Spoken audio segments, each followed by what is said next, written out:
Ustedes saben que la diabetes es una enfermedad que va progresando día a día en el mundo. Uno ve realmente cómo lentamente vemos más pacientes diabéticos en el consultorio y cada vez vemos más pacientes complicados, no solamente a nivel vascular de la retina, sino a nivel vascular general. Básicamente vamos a hacer un repaso rápido en honor al tiempo, que estamos un poco atrasados. Ustedes saben que la diabetes se origina en el término griego diabetes, que es eliminar gran cantidad de líquido, básicamente mellitus por miel, insípida sin sabor.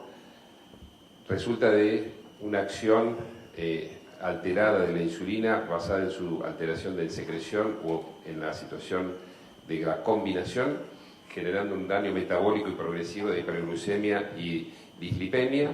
Y básicamente la Sociedad Argentina de Diabetes nombra un paciente diabético cuando tiene síntomas, polifagia, polipsis y poliuria y una glucemia mayor a 200 miligramos por decilitro, o cuando hay una glucemia en ayunas de mayor de 126 miligramos por decilitro, o luego de una prueba de tolerancia oral a la glucosa de mayor de 200 miligramos por decilitro.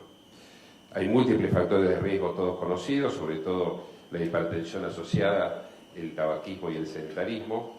Y básicamente las formas clínicas bien conocidas, el tipo 1 hasta el 10% y el tipo 2 hasta el 85 a 90%, que son la mayoría de los pacientes que tenemos en el consultorio. Esto genera a lo largo del tiempo enfermedades asociadas a problemas vasculares cardíacos y celulares, neuropatías y arteriopatía periférica, dentro de los cuales está la amputación no traumática más importante de los miembros, la nefropatía como causa número 1 de insuficiencia renal y, como todos sabemos, la retinopatía, que es la que nos toca. Y la prevención es fundamental, sobre todo en pacientes con factores de riesgo, con un control estricto anual y, básicamente, si hay edema macular, un control estricto de parte del retinólogo. Ustedes ven la proyección mundial con respecto al año 2030. Hoy estamos en un promedio de 370 millones de diabéticos y en el 2030 se espera que esto progrese en forma exponencial hasta los 550 millones de diabéticos. Por lo tanto, no solamente somos nosotros los que vamos a trabajar con ellos, sino que van a ser nuestras generaciones futuras y tenemos que estar atentos a todo lo que nos va a venir. En general, la hiperglucemia crónica genera que cada 5 segundos alguien es diagnosticado de diabetes, cada 10 alguien muere de diabetes en el mundo y cada 30 segundos promedio alguien pierde un miembro a partir de esto. Lo que ven es que el paciente en general, más allá de todo lo que uno le puede explicar, lo que más le preocupa, como vemos en esta gráfica, es que más del 50% le preocupa la pérdida de la visión, más allá de todo lo que está ocurriendo en sus cuerpos. La prevalencia en nuestro país, en Argentina, es de más o menos un 8% y hay un 50% de esos pacientes que no tienen conocimiento de que tienen la enfermedad. Hay muchísimos estudios multicéntricos, que son los estudios pivotales para nosotros los oftalmólogos, que nos han dado pautas de diagnóstico y tratamiento, y en base a esto nosotros hemos ido tratando a los pacientes a lo largo del tiempo y nombrar como base número 1 el TDRS y el DCRNet, que son los de más larga duración y los de más cronificación en el tiempo. En general, el examen oftalmológico, como ustedes saben, para los pacientes que empiezan su enfermedad, puede ser hasta los 30 años anual, pero después de los 30 años, ese examen tiene que ser inmediato con el diagnóstico y después el control anual, y si la paciente está embarazada, por supuesto que uno tiene que ser mucho más precavido y mucho más consciente de las posibilidades de que aparezca. Ustedes saben que la clasificación de la retinopatía es la ausencia, la presencia de retinopatía, que puede ser leve, moderado o grave, y la retinopatía proliferativa, que puede ser también leve o avanzada. A grandes rasgos, ya sabemos la regla 421, la presencia de microaneurismas, arroceramiento venoso y anomalías intravasculares retinales, que son las que nos van a dar los factores pronósticos potenciales, y de hecho aquí lo vemos, el riesgo es mayor en la no proliferativa severa, y en general el DRS nos da que el 50% de los pacientes con una retinopatía diabética no proliferativa severa no tratados desarrollan hasta a los 15 meses una proliferación severa. Por lo tanto, cuando nosotros tenemos pacientes con estos factores de riesgo leve, no debemos demorar el tratamiento y tratar de tenerlos muy limitados en sus movimientos para que no terminemos con esta situación de llegar a una retinopatía de tal proliferación que, más allá de que uno pueda tener la disponibilidad quirúrgica como vamos a ver ahora, normalmente los resultados anatómicos podrán ser muy buenos, pero el funcional va a ser realmente malo. El control tiene que ver un poco justamente con esta situación de la retina y por supuesto que cuanto más comprometido, más frecuente va a ser el control. Y esto tiene que ver con esta evolución, como dijimos recién, los pacientes con retinopatía diabética proliferativa temprana evolucionan sin tratamiento a la forma de alto riesgo hasta en un 63% a los 5 años y en pacientes con retinopatía no proliferativa muy severa evoluciona hasta en un 70% a los 5 años. Por lo tanto, fíjense cómo en poco tiempo el paciente que es feliz, que todavía ve, que se puede mover, pero que de repente, a pesar de, como muchos tenemos siempre en la consulta, pacientes que empiezan a venir cuando empiezan a ver mal, se empiezan a controlar, su diabetes empieza a ser normal, el paciente siempre dice que está bien, porque fíjese cómo mi glucemia es normal, y sin embargo, esto es un terreno que va socavando por adentro y ya sigue su propia evolución más allá del estricto control que puedan tener a partir de ese momento. ¿De qué nos valemos los oftalmólogos para hacer un buen diagnóstico? Básicamente del examen, por supuesto, clínico y de estos estudios que hoy están presentes, que es la retinografía color, que yo la sugiero realizar sobre todo en los pacientes que ya tienen una proliferación avanzada para tener graficado el inicio del tratamiento potencial o el inicio de la consulta, porque si ese paciente a lo largo del tiempo va perdiendo la visión o queda sin visión, como de hecho lo vemos muy frecuentemente, uno tiene graficado cómo llegó al consultorio y a partir de eso uno tiene también un mecanismo de defensa futura, porque muchos de estos pacientes son pacientes que suelen hacer problemas médicos legales. Básicamente la retinografía panorámica hoy nos da la posibilidad de tener un dato fino de cómo está la retina periférica y por supuesto que nos da la facilidad de saber hasta dónde hemos llegado con el láser o con la panfotocoagulación, llegado el caso que hayan sido pacientes tratados. ¿Qué pasa con la retinofluorescein? Nos grafica la isquemia, la ubicación y patrón de la posibilidad de que haya un edema. Y el OCT, la morfología y los valores de espesor, que también nos van a dar parámetros para que el paciente entienda la evolución del tratamiento. Muchas veces yo siempre al paciente le muestro el mapa de espesores de manera tal de que vaya viendo cómo cambian los colores y cómo cambia el grosor del edema si es que tenemos la suerte de que vaya mejorando. Entonces, ¿para qué usamos o para qué indicamos una angiografía en estos pacientes? Básicamente por una guía de fotocoagulación o potencialmente, como en estos casos, donde hemos visto una fotocoagulación focal, o básicamente para justificar una disminución de agudeza visual que no se correlaciona con el examen clínico. O sea, pacientes que de repente vemos que el fondo de ojo no está tan anormal, y no tiene tantas alteraciones proliferativas ni aneurismas, y de repente tiene una isquemia macular generada justamente por una falta de perfusión a nivel de la fobia, que está generando que su agudeza visual sea realmente mala. La angiografía básicamente nos da la detección de la no perfusión periférica y sabiendo que la mayoría de estas áreas están en la retina media. Hoy día existe la retinografía o la angiografía panorámica, como hemos visto, a partir del advenimiento de tecnología de avanzada que nos permite superar los campos normales del ETDRS y llegar a la periferia externa. Existen dos marcas comerciales y ya hay una tercera que nos está dando la posibilidad de tener, ya sea de no contacto o de contacto, estas angiografías que nos van a dar áreas periféricas y que van a dar muchas veces zonas, como vemos en estos trabajos, donde no tenemos idea si realmente la retina sigue siendo isquémica o no isquémica. Por lo tanto, si podemos en estos pacientes de duda pedir estos estudios y contar con ellos, nos van a hacer de mucha facilidad y va a justificar muchas veces, como recién lo dijo José, por qué pacientes con retinas que aparentemente están bien fotocoladas o bien tratadas siguen teniendo edema macular, y tiene que ver esto justamente con la presencia de isquemia periférica que todavía persiste en el tiempo, y justamente estos estudios nuevos nos van a dar esa posibilidad de detectar esas áreas y tratar de correlacionar y justificar, como en este trabajo nos dice, donde hay básicamente pacientes que tienen persistencia de edema y lo que está ocurriendo es que tienen mucha isquemia periférica todavía. Como en este caso, por ejemplo, donde vemos que hay pacientes que están fotocoagulados y sin embargo tiene una persistencia de este edema, y cuando hacemos la angiografía vemos que la periferia es una periferia que está alterada. También pedimos la RFG para documentar lesiones que son de difícil tratamiento, como situaciones de estos IRMAs, como vimos recién. Y el OCT lo que hace básicamente es darnos un diagnóstico y evaluar la respuesta al tratamiento, lo cual también es crítico desde el punto de vista funcional, porque todos los OCT que vayamos haciendo luego de los tratamientos que hayamos hecho nos va a dar realmente la certeza si son efectivos y si son de ayuda para el paciente.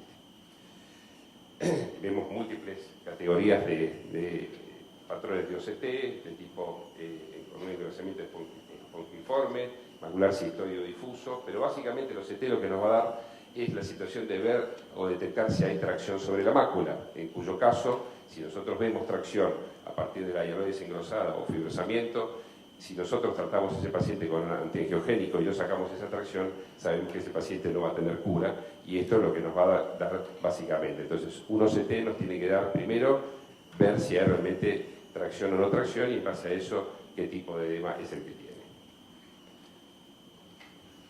Pero a veces pasa que tenemos una alteración o no hay una correlación entre lo que es la angiografía y lo que es el OCT, como en este caso, donde vemos un edema difuso y donde vemos en el OCT la ausencia de un edema. Esto a veces nos despista, por eso nosotros siempre insistimos en el paciente diabético que iniciamos el tratamiento, iniciamos la consulta, tenemos la obligación de tener una correlación de los estudios y no quedarnos con uno solo.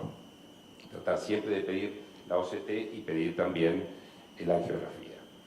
Hoy, ya lo estuvo comentando Lite perfectamente, pero tenemos la posibilidad, y también José, la posibilidad del angio-OCT, que todavía está creciendo y no tenemos muchos parámetros de normalidad para poder interpretar bien la patología, pero en lo que tiene que ver con el edema cada vez se ve más. Ustedes saben que el angio-OCT nos da la segmentación a partir de las diferentes capas de la retina, y esto nos puede dar una imagen tridimensional y nos puede ayudar mucho.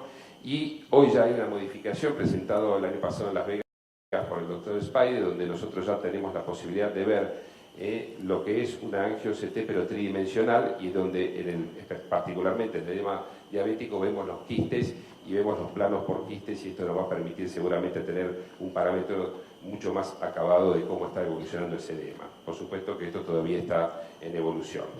Entonces, en la terapia intravítrea farmacológica, el OCT tiene un rol realmente preponderante en el diagnóstico y manejo del edema. La RFG complementa al OCT, pero es irreemplazable para detectar la isquemia. La angiografía panorámica es útil para descartar esa isquemia periférica que sospechamos que puede estar, pero que no la llegamos a ver. Y el criterio clínico, por supuesto, que es número uno como siempre. También le tenemos que dar un rol de ecografía, que la tenemos un poco olvidada. Todos los que vamos a hacer una cirugía in vitro sobre estos pacientes tenemos que tener, sobre todo cuando el medio está opaco, qué es lo que está pasando con esa retina, y tenemos la obligación de tener conocimiento de dónde están los puntos de unión, y una ecografía siempre tiene que ser realizada antes de realizar una vitrectomía en un paciente con una hemorragia que no podamos ver en el fondo de ojo, donde habitualmente podemos ver más allá de las hemorragias zonas de tracción y tironeamiento que pueden generar desprendimientos secundarios reumatógenos aparte del desprendimiento traccional. A grandes rasgos, el tratamiento de la retinopatía, el estudio pivot fue el DRS, donde demostró realmente que la fotocoloración láser era efectiva en disminuir la progresión o la pérdida severa de la agudeza visual hasta en un 50% en 4 años de pacientes tratados. Hoy hay variantes del tratamiento láser y tiene que ver con esto que desarrolló el doctor Blumenfeld desde hace muchos años, que es el PASCAL, el Pattern Scan Laser, que lo que hace básicamente es tener patrones de tratamiento que son mucho más rápidos, 56 disparos en 0,6 segundos, y nos da la posibilidad de no lesionar tanto la retina, porque se puede regular muy bien la intensidad de manera tal de no generar grandes quemaduras. La contra que tiene esto es que si el paciente tiene una catarata nuclear 2-3, ya la complicación es que no se llega a ver nítidamente ni se puede hacer como uno lo podría hacer si no tuviera esa catarata. La peor dolencia, más allá de la proliferación que tiene el diabético, es el edema macular, que es realmente nuestra lucha dentro del consultorio. Cuando un paciente se presenta con edema macular, habitualmente nosotros siempre decimos es uno de los peores karmas que tenemos los retinólogos, porque el edema macular diabético es de difícil tratamiento, porque realmente cuando aparece en general está asociado a cierta cronicidad de la patología y a veces es muy difícil retirarlo. Tratamos de luchar para mejorarlo y muchas veces no podemos. La incidencia básicamente es de un 7% en los pacientes diabéticos, y es la causa, como ustedes saben, más frecuente de ceguera legal en pacientes de edad laboral entre 20 y 60 años. Lo podemos clasificar de varias formas. La antigua es la de focal y difuso. A partir de esto se pudo decir si es clínicamente significativo o no clínicamente significativo, como hemos visto ya clasificado hace muchos años, y que básicamente era complejo a lo mejor determinar con precisión qué tipo de engrosamiento o exudado cerca de la fobia teníamos, pero a grandes rasgos sabíamos si estaba o no estaba presente. Y hoy día se clasifica de una forma mucho más amena y más llevadera, que es la ausencia o la presencia del edema. Si el edema está presente, puede ser leve, moderado o severo, y esto tiene que ver con la presencia justamente del exudados o el engrosamiento distantes, cercanos o en el centro de la fobia, lo cual facilita mucho más la posibilidad de clasificarlos, ¿sí? O sea que no solamente tenemos la ausencia o la presencia, sino que tenemos la ubicación y, respecto del OCT, volumen macular y cantidad de edema. Esto es importante. En la diabetes tipo 1, duración de menos de 5 años, la presencia de edema es prácticamente nula porque no hay retinopatía, pero en más de 20 años llega hasta un 32%, y en el tipo 2, pacientes que tienen más de 20 años de duración con insulinodependencia llegan hasta un 40%, y en los de medicación oral hasta un 20%. O sea que ustedes saben que pacientes que empezaron a ser medicados por diabetes a los 35 o 40 años, normalmente luego de 20 años van a tener hasta un 20% de déficit de agudeza visual y van a ser pacientes crónicos en nuestros consultorios, quejándose de por qué no mejora la visión a pesar de todo lo que le hacemos, ¿no?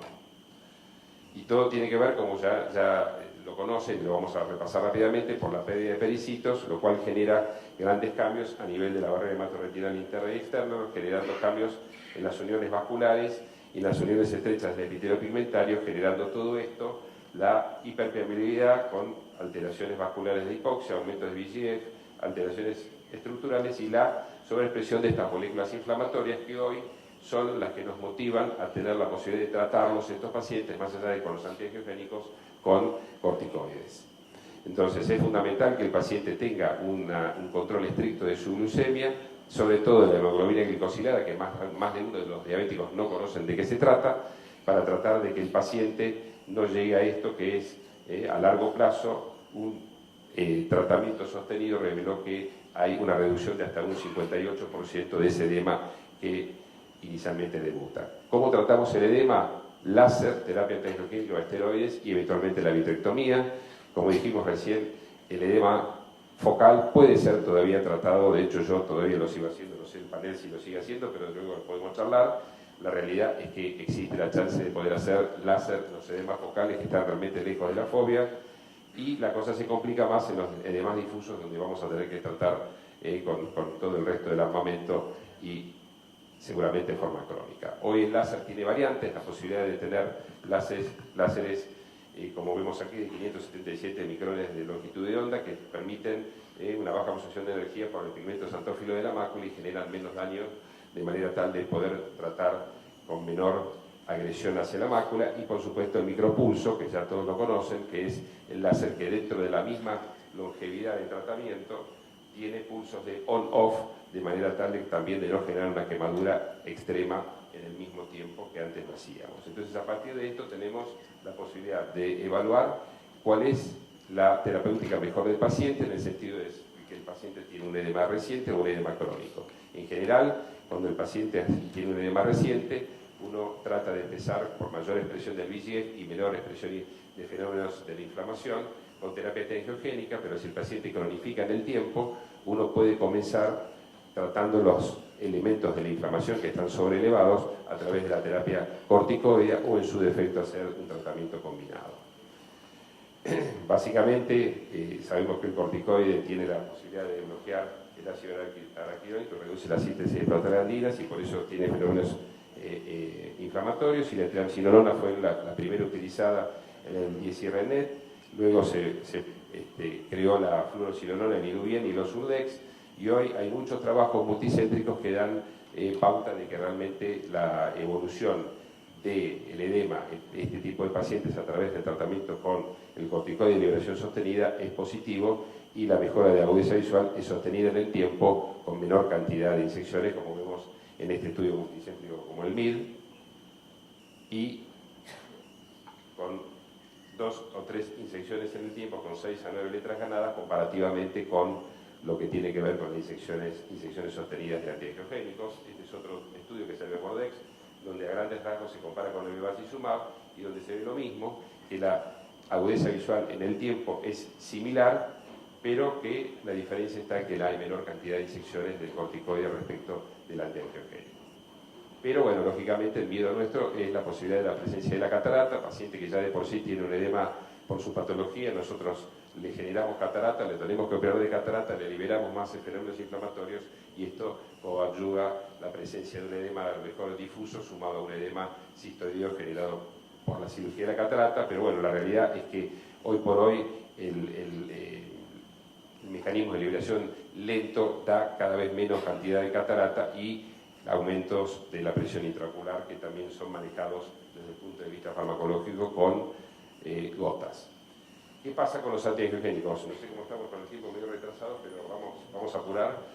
Básicamente, Aptame, los anticuerpos monoclonales y las proteínas de fusión son los que se han utilizado para el edema macular diabético y, como resumen a grandes rasgos, el RISE y el RIDE, que son estudios que demostraron la eficacia del ranibizumab en dosis mensuales, el Disirenet demostró superioridad del ranibizumab con respecto al láser diferido, demostró el VOLT la superioridad del bevacizumab sobre el láser, el Vivian Vista comparado el láser focal con el Aflibercept siendo superior al resultado con el Aflibercept, y el Disirenet protocolo T comparó el bevacizumab, ranibizumab y el Aflibercept dando resultados positivos en ganancia de agudeza visual similar dentro de lo que es la prolongación del estudio a la semana 102, como vamos a ver ahora rápidamente.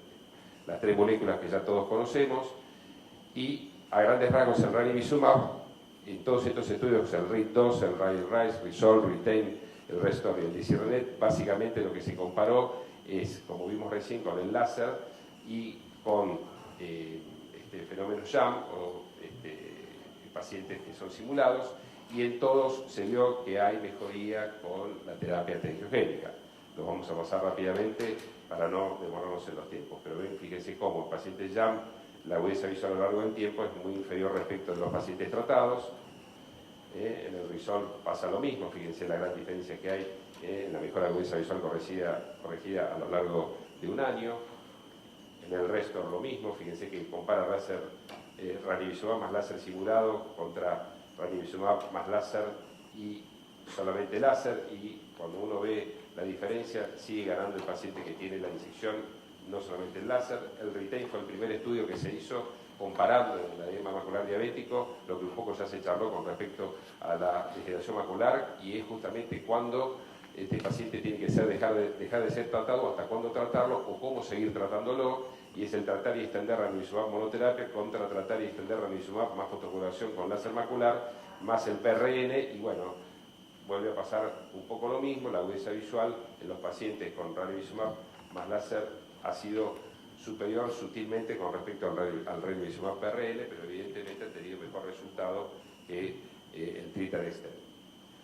Vamos a avanzar un poco más rápido y acá vuelve a pasar lo mismo. Lo que demostramos con todo esto es que evidentemente el antiangiogénico en la patología del edema macular tiene realmente su lugar y es realmente positivo. ¿Qué pasa con el Aflibercept? En el trabajo multicéntrico vividivista mundial también pasó lo mismo, se diferenciaron las drogas y a grandes rasgos se vio que los pacientes tratados con el Aflibercept tenían una mejor agudeza visual a lo largo del tiempo respecto de los pacientes en comparación. Y por supuesto el grosor de la mácula también fue mejorado. Y uno de los datos que nos ha dado, y que también es fenómeno de discusión, es el hecho de que aparentemente nosotros siempre pensábamos que la mejora clínica del paciente, como lo hemos visto, daba a lo largo del tiempo también una mejora en su retinopatía, en su agudeza visual, pero este estudio demostró que en general la hemoglobina glicosilada no se veía, digamos, influenciada con respecto al tratamiento. O sea que pacientes que tenían una hemoglobina glicosilada mayor a 8 tenían un resultado visual final muy parecido a aquellos que tenían menor a 8. Inicialmente todos los tratamientos daban un fenómeno de corte de la hemoglobina glicosilada hasta 12, y nosotros siempre decíamos que también uno de los hechos de que mejoraban estos pacientes era que estaban en control estricto no solamente de su retina, sino de su diabetes general, y eso hacía también que mejoraran su retinopatía. Y a partir de esto hubo trabajos donde también se demostró que el mejoramiento de la agudeza visual y la reducción anatómica del edema parece independiente a nivel de hemoglobina glicosilada. Conclusión, básicamente vemos que todos estos tratamientos tienen la posibilidad de mejora, pero como uno siempre tiene la duda, que hizo el National Eye Institute, hizo este trabajo comparativo de eficacia comparando las 3 drogas, y a grandes rasgos lo que se vio fue que, vamos a acelerar un poquito, que en el tiempo, fíjense, en la semana 52 había una leve diferencia respecto a la mejor agudeza visual corregida de la aflibercept, pero que sobre todo en pacientes que tenían peor de 20-50 de agudeza visual, o sea que pacientes que debutaban con peor agudeza visual, aparentemente el resultado a las 52 semanas era superior para la aflibercept, pero esto generó que se prolongara en el tiempo el control y se llegó a la semana 104, donde se ve en estos pacientes de peor agudeza visual, que inicialmente tenían mejora, la cosa se empareja totalmente. O sea que después de tanto seguimiento, lo que se ve es que las 3 drogas actúan muy parecidas, y esto tiene que ver un poco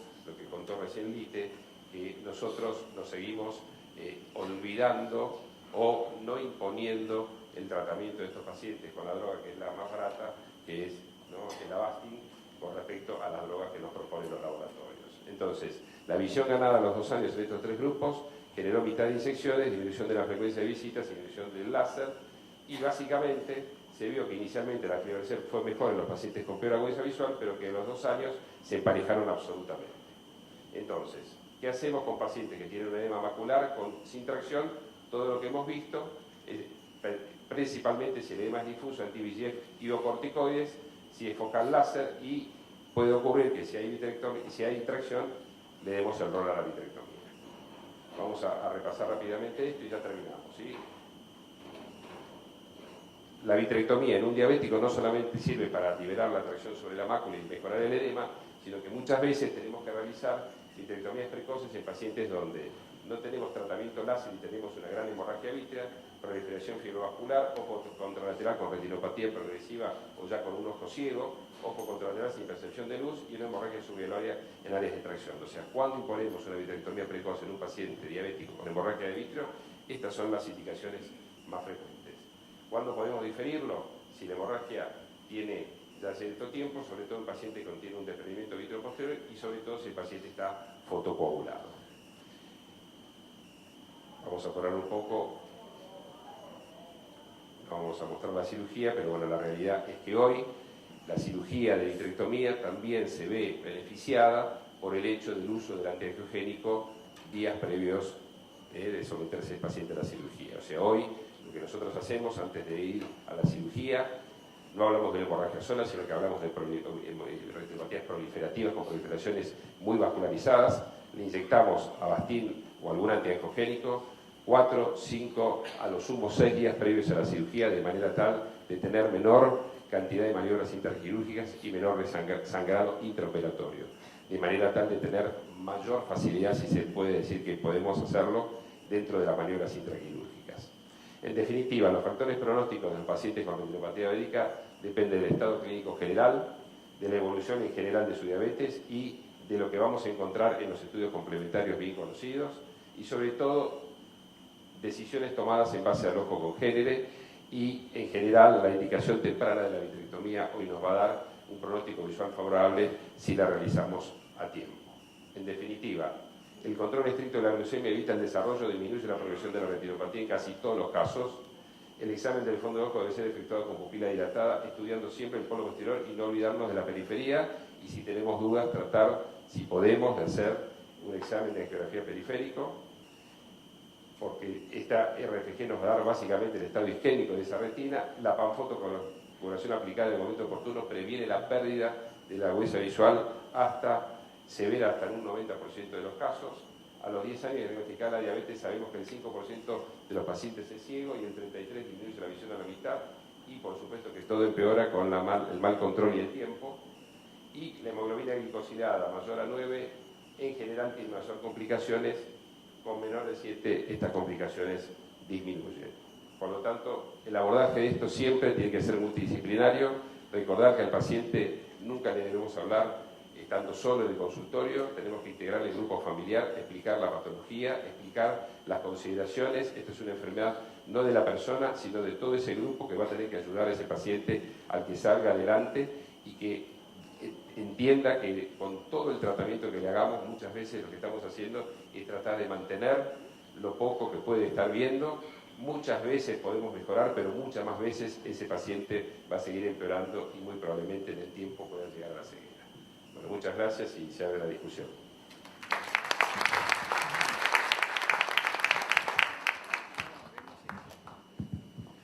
Excelente, Andrés. Hiciste una corrida, porque realmente es mucha cosa.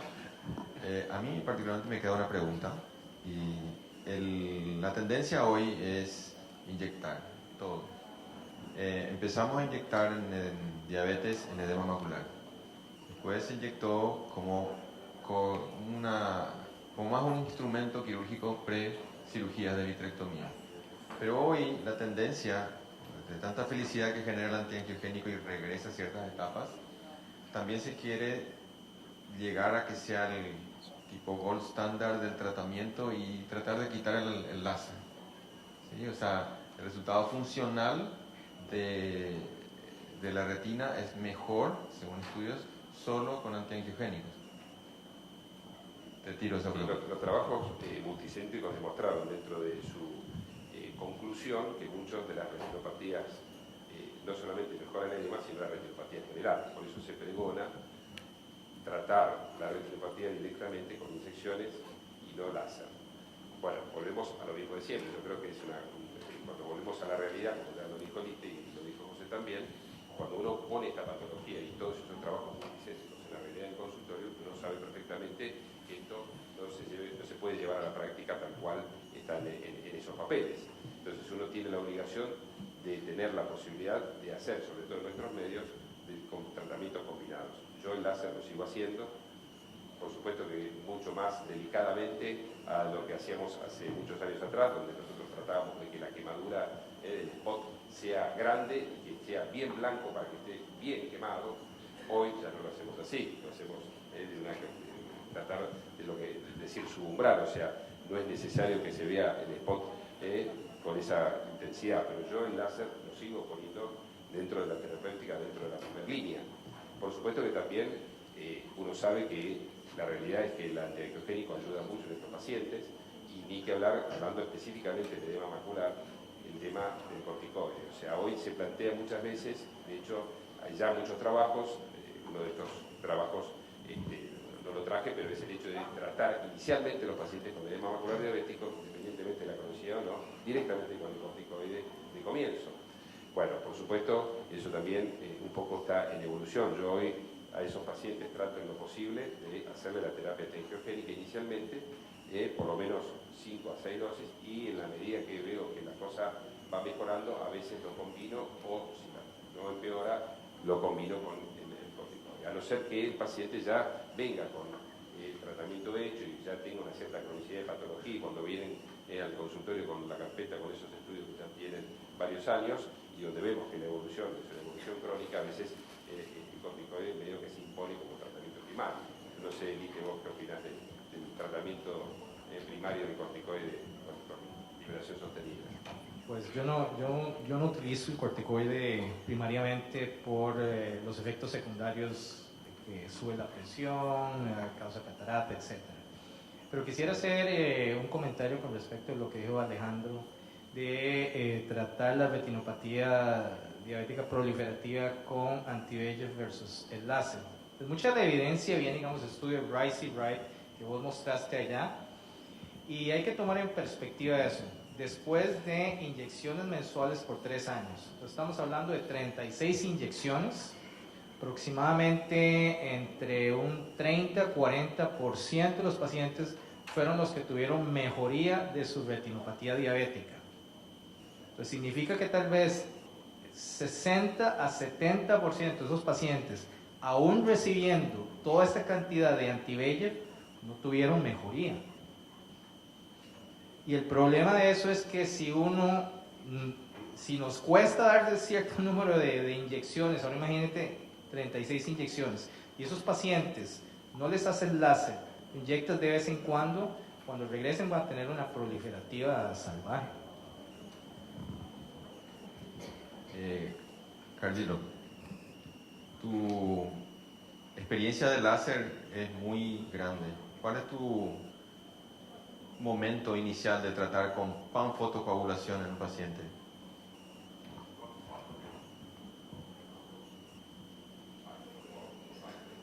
A panfoto na não proliferativa muito severa e na proliferativa, né? Acho que os próprios estudos mostram isso, que é onde você realmente tem algum ganho com o início da panfotocoagulação. Então, não muito severa, não proliferativa muito severa e a proliferativa. Né? Fora isso, você observa nos estudos mostrados do próprio TDRS que não tem assim um ganho substancial se você iniciar precocemente a panfotocoagulação. Com grid, que acho que é o que mais surge. Eu também tenho um algoritmo muito próprio. Diferentemente, é estranho, né? Também, mas isso é a oclusão. Acho que é uma coisa assim sempre aguda. Então você vê resultados. Quando você vai tratar com anti-VEGF em oclusão, você injeta e você vê resultado. Diabetes tem casos assim, no início ele é VEGF dependente. No final ele não é VEGF, ele não tem mais VEGF, ele é mais citocinas inflamatórias dependente do que outra coisa. E tem casos que a gente vê no estudo I, né? No estudo I, né, de RCNet, 50% dos casos foram respondedores. E os outros 25% foram os não respondedores ou parcialmente respondedor a anti-VEGF. Então 50% vamos dizer que não responde. No estudo T, a gente viu com Avastin, por exemplo, um número significativo de 60% dos casos, Lucente 50% dos casos que ainda precisam de resgate com laser, né? Então, o que a gente tem? O que o estudo T, que é comparativo do Lucente, a ID e a Avastin mostrou? Na realidade, mostrou que o laser ainda é necessário, é um estudo combinado. Ele não é um estudo, comparou 3 drogas. Não, o estudo T ele não comparou 3 drogas, ele comparou 3 drogas em associação com laser. Porque a percentagem de resgate com laser foi muito grande, né? 50% é muito grande. Então o que a gente tem? O anti-VEGF sozinho, em alguns casos, ele não é tratamento, ele não responde. Então, e aí que vem a grande questão, como que você sabe? Você faz 3 injeções, não precisa mais que 3, hoje os estudos da Allergan estão mostrando isso, mas é uma coisa que você observa no consultório. O que responde, 90% dos casos, com 3 injeções, ele responde. A gente está estudando isso também agora. Não respondeu, não adianta você ficar insistindo. É igual a antibiótico terapia. A farmacoterapia ele é muito... né? Se ele não está respondendo, não adianta você ficar insistindo. Ele não vai responder depois. Então você já troca. Aí você sim associa laser, né? E laser, no caso, precisa tomar cuidado no que a gente fala, porque laser, quando a gente fala laser no Paraguai é uma coisa, laser na Costa Rica é outra, nos Estados Unidos é outra, no Japão é outra. Então a gente tem técnicas otimizadas. Esse padrão ETDRS que é sugerido, esquece que isso é um crime você fazer isso hoje em dia, né? Vamos dizer assim, bem claro. E aí sim, se não responde com 3 injeções, você troca. Aí você associa laser com droga, ou mesmo você com mais 3 injeções, se não responder, você passa para corticoide. Mas corticoide nunca é a minha primeira escolha, devido, né, principalmente os efeitos colaterais. Você vai ter praticamente catarata em 100% dos casos. A gente sabe que operar catarata é um problema em diabético. E se você tiver o efeito do anti-VEGF atuando desde o início. Mas o laser também, grid, eu sempre faço em diabético, sempre. Ou, né, a gente brinca, não sei se vai melhorar o resultado do anti-VEGF, ou vai diminuir a necessidade, né, de tantas aplicações, mas eu sempre combino. Para mim, edema de mácula diabética é um tratamento combinado, né, com a mesma coisa, as 3 drogas. O importante é saber combinar.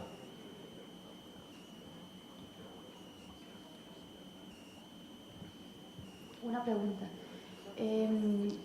Cuando estamos tratando a un paciente con edema macular y en el transcurso del tratamiento, sea con inyecciones o con láser, el paciente comienza a desarrollar membrana epirretiniana, ¿qué conducta toman? ¿Hasta cuándo inyectamos? ¿En qué momento hacemos vitrectomía? ¿Indican vitrectomía?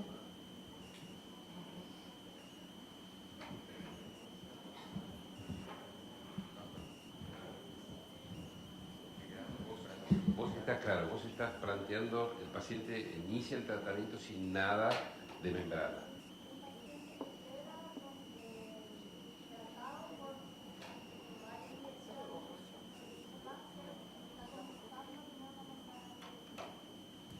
Claro, pero una cosa es que la membrana realmente sea una membrana avanzada, una membrana gruesa que esté tironeando, que vos sospeches que la atracción que está generando esté dando secundariamente ese edema o lo esté empeorando. Otra cosa es que haya una leve membrana, una cosa muy sutil, y el edema, en base a los OCT previos y en base al tratamiento que fue llevando, vos veas que no está tan influenciado por la membrana. Si hay membrana en la maculopatía diabética, una membrana hecha y derecha, gruesa, que está tironeando, está traccionando, está generando cambios en el grosor, tiene que ser quirúrgica. Porque si vos lo seguís tratando con el antiangiogénico y no sacás la membrana, no va a haber mejoría. O por lo menos no, casi va a estar, se puede considerar que va a estar igual o peor, porque se supone que la membrana en esos casos es evolutiva. Es raro que sea una membrana que quede ahí. Ahora, si la membrana es muy sutil, es muy inicial, uno puede ser conservador, observar un poco y ver qué va pasando. Pero en general, viste, yo lo que mostré recién dentro de ese diagrama de flujo, el OCT nos marca la presencia de tracción. Si hay tracción a partir de esa membrana, hay que sacarla. Por más que tengas el riesgo, como sabemos todos, y nos ha pasado, y varias veces, que cuando uno saca una membrana en pacientes que tienen maculopatías crónicas de edema, puede ocurrir más de una vez que terminemos de destechar alguno de esos quistes y generarle mayor lesión a la mácula, ¿no? Pero bueno, a veces no nos queda otro camino. ¿Alguna otra pregunta que tengan ustedes en el panel o en el auditorio? Sí, por favor, levantar mano.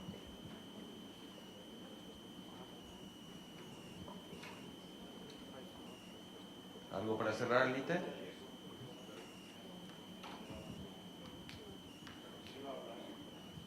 Ok, dale. El problema es el OCT. Entonces, desde que tenemos OCTs, estamos diagnosticando muchas membranas epirretinianas. Pero no todas estas son quirúrgicas. Yo diría que probablemente la gran mayoría no son quirúrgicas. Y hay que irse a la sintomatología del paciente. Usualmente, una membrana epirretiniana, uno de los síntomas principales es metamorfopsia. Entonces, si el paciente simplemente tiene pérdida de la agudeza visual, probablemente sea o catarata o algo más, pero no la membrana epirretiniana. Entonces, si hay una membrana gruesa, como dice Andrés, que realmente causa una alteración ya de la fobia, igual inicialmente yo empezaría con tratamiento anti-VEGF o con esteroides, le daría un par de inyecciones por acá, vemos a ver si hay una respuesta o no, y si no hay respuesta, entonces hay que considerar una vitrectomía. Infelizmente creo que todos los pacientes que van reinyectándose van a ir generando alteraciones vítreas y luego membranas epirretinianas y finalmente pueden terminar operándose. Yo creo que con estas excelentes exposiciones damos terminado el simposio en honor al tiempo también, nos extendimos un poquito de más, pero podría dar más tiempo, yo creo que no nos van a permitir ustedes mismos. Muchísimas gracias Andrés, Lite, Cardilo, realmente realizaron mucho nuestro congreso. Muchas gracias.